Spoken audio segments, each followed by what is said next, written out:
This is me and Luna. Just friends, hanging out. You're not gonna believe how we ended up in a relationship. If you can even call it that.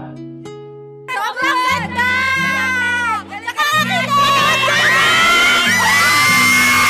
Siyempre lahat kami kinikilig. I didn't know na at my age, kikiligin pa ako ulit. My goodness. Ngayon na lang ulit ako kinilig sa isang film. Solid. Naiyak ako, natawa ako, daming emotions. Worth it po yung panonood po. Sobrang ganda, bitin. Naiyak talaga ako.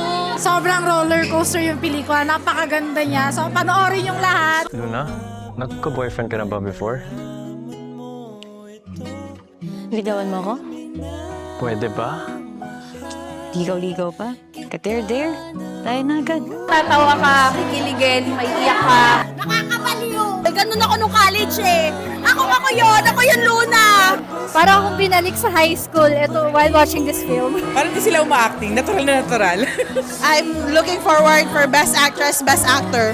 Grabe yung pinakita nila dito sa movie nito. Sobrang solid talaga. Sobrang ganda po and sobrang exceptional po nung pag-acting po nilang dalawa. Very natural, very genuine. Tapos, ang pinaka-nakakatuwa doon, parang normal na normal yung ginagawa nila. At least, may silbi ako sa buhay mo. Loser! Hindi, importan mo ko tapos ako ka na sa'yo patak-patak? Kontento ka na sa ganun? Mag-demand ka, Rafi! Mag-demand ka!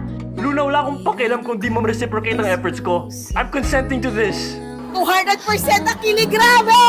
10 out of 10. Utay ng gobyerno over 10. Naiiyak kami! Roller coaster yung feeling! Mixed emotion po siya. Ang galing-galing po nilang dalawa. Ang sakit po. Kung gusto niyo panoorin, maghanda po kayo ng maraming tissue. We demand part 2. Yun lang. Ay, ang ganda. Sana may part 2. O maganda. Pero bitin, sana may part 2. Sobrang nakaka-excite. Pero happy ako sa kanila. Pero nangihingi kami direct ng part 2, please. Ready kayo na maraming tissue. Deserve mo ng pagmamahal, Luna. Tandaan mo yan. Sana palang araw nasabi ko yan sa sarili ko.